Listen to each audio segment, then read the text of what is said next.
Hello everybody, here we are in one of the new series of Asking the Experts, and today I'm very happy and glad to introduce a colleague of mine, Katharine D'amico.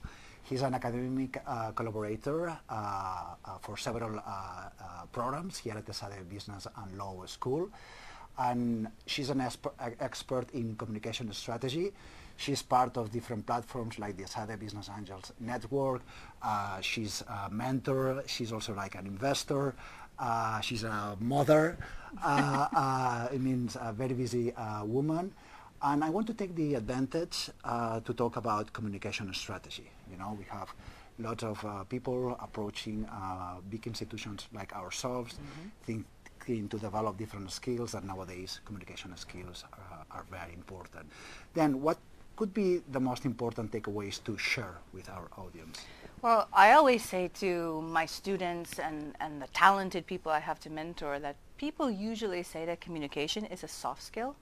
However, I always argue that it's quite the contrary, because communication really is the only competence that will truly make you competitive.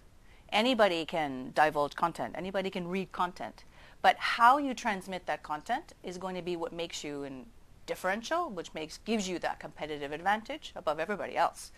So takeaways that I would say, number one, let go of the what, or let go of the content. People are always so intent on showing the content. They depend so much on the content when they prepare. It's the first thing they think about. It's the first thing they're judged by. It's the first thing they're worried about.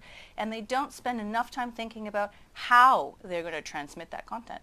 So first piece of advice that I always give is take your time and think about the how. Think about really what intent is behind the message, what you want your audience to know, what they know now, and what do you want them to know when you're finished.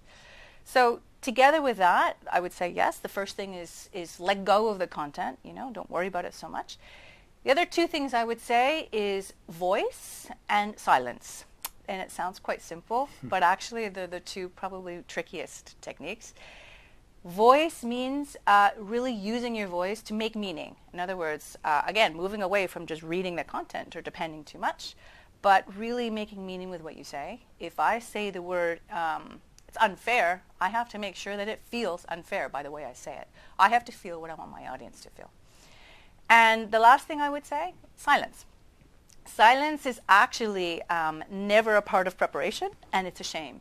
Because silence is actually the way that you give people time to digest what you're talking about, especially if you have a complex topic, if you have a complex USP for speaking about a business strategy or a complex change.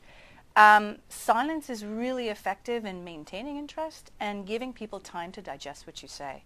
So moving away from the content, thinking about the voice and the intent behind what you're saying, and introduce a little bit of silence in what you say, not having to fill up every single minute with words and sound. I would say are the top three advice I would give. Okay, thank you so much for your time, and yeah, let's keep in touch.